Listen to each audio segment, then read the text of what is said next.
നമസ്കാരം. എല്ലാവർക്കും ഗോകുലമാലയിലേക്ക് സ്വാഗതം.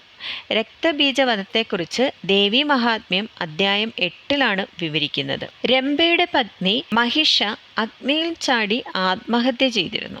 അതേ അഗ്നിയിൽ നിന്ന് തന്നെയാണ് രക്തബീജന്റെയും ജനനം. ഐതിഹ്യമനുസരിച്ച് രക്തബീജന് ബ്രഹ്മാവിൽ നിന്ന് അസാധാരണമായ ഒരു അനുഗ്രഹം ലഭിച്ചിരുന്നു. വരമനുസരിച്ച് അവൻ്റെ ഒരു തുള്ളി രക്തം നിലത്ത് വീണാൽ അതിൽ നിന്ന് മറ്റൊരു രക്തബീജൻ ഉയർന്നു വരും. അവൻ്റെ ഓരോ തുള്ളി രക്തം നിലത്ത് വീഴുമ്പോഴും ഇങ്ങനെ തന്നെ സംഭവിച്ചുകൊണ്ടിരിക്കും.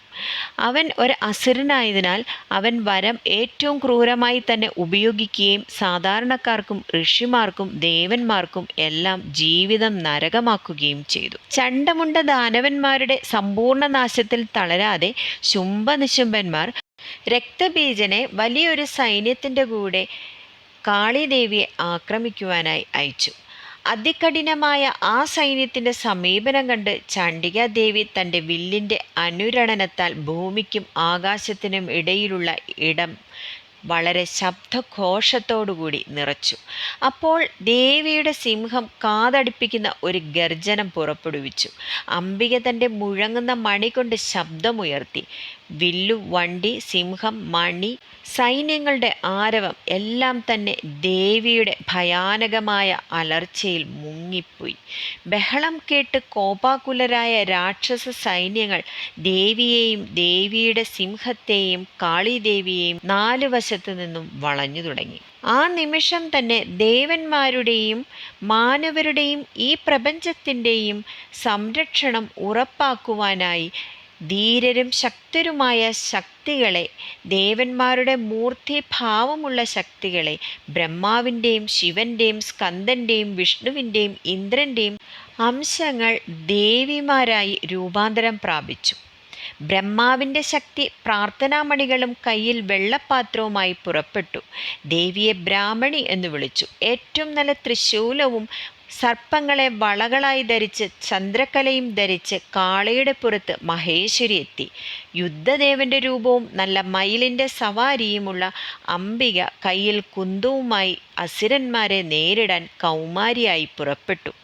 അതുപോലെ തന്നെ ശക്തി വൈഷ്ണവി ഗരുഡൻ്റെ മേൽ കയറി ശംഖ്, ചക്രം, ഗദ, വില്ല്, വാള് എന്നിവയുമായി സമീപിച്ചു. പന്നിയുടെ രൂപത്തിൽ, വരാഹരൂപത്തിൽ ഹരിയുടെ ശക്തിയായ വരാഹിദേവിയും മുന്നോട്ട് വന്നു. മനുഷ്യൻ്റെയും സിംഹത്തിൻ്റെയും രൂപത്തിലുള്ള വിഷ്ണുവിൻ്റെ രൂപസാദൃശ്യമുള്ള നരസിംഹി നക്ഷത്രരാശികളെ ചിതറിച്ചുകൊണ്ട് അവിടെ എത്തി.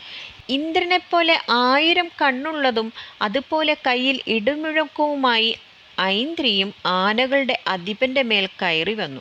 അപ്പോൾ ശിവഭഗവാൻ ദേവന്മാരുടെ ആ ശക്തികളാൽ ചുറ്റപ്പെട്ട ചണ്ഡികാദേവിയോട് ഇങ്ങനെ പറഞ്ഞു: എൻ്റെ തൃപ്തിക്കായി അസുരന്മാരെ വേഗത്തിൽ വധിക്കുക.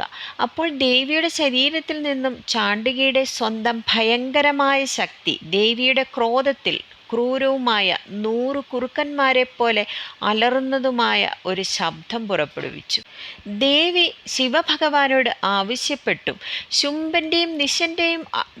ശുംഭനിശുംഭന്മാരുടെ അടുത്തേക്ക് എൻ്റെ ദൂതനായി അങ്ങ് പോകണം.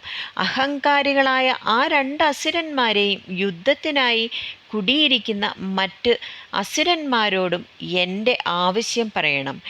3 ലോകങ്ങളും എനിക്ക് വീണ്ടെടുക്കണം. ദേവന്മാർക്ക് യാഗം കഴിക്കാൻ സാധിക്കണം.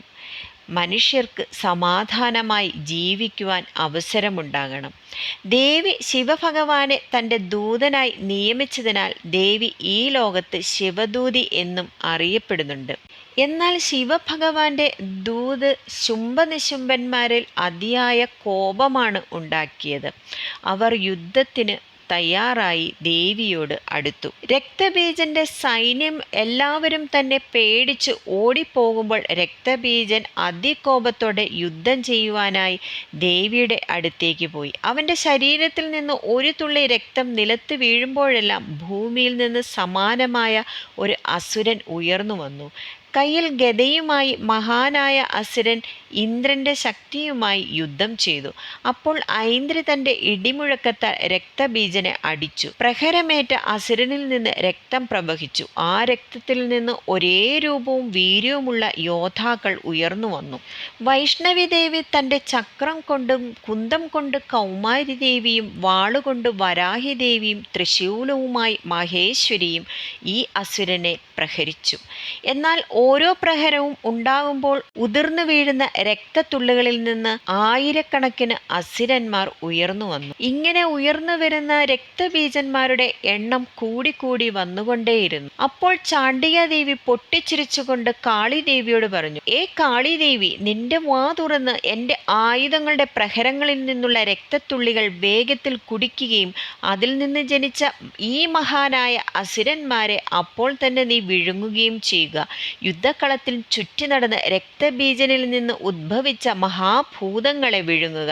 അങ്ങനെ രക്തം വറ്റിപ്പോയ ഈ ദുഷ്ട അസുരൻ നാശത്തിലേക്ക് വഴുതി വീഴും.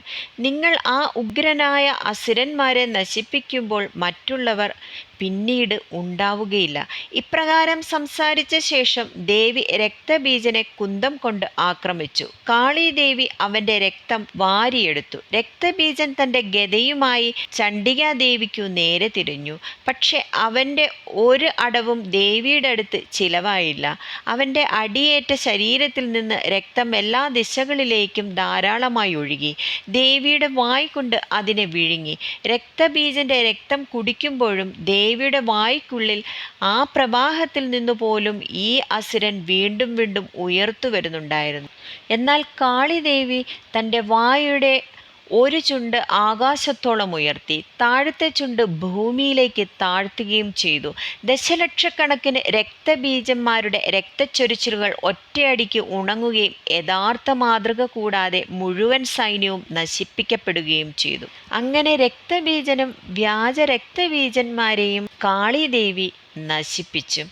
ദേവന്മാർ സന്തോഷം കൊണ്ട് ആരവം മുഴക്കി. ഇതേ സമയം ശുംഭനിശുംഭന്മാർ കൗശികാദേവിയെ പരാജയപ്പെടുത്താൻ സാധിക്കുമെന്ന് വൃഥ വിശ്വസിച്ചുകൊണ്ടിരുന്നു.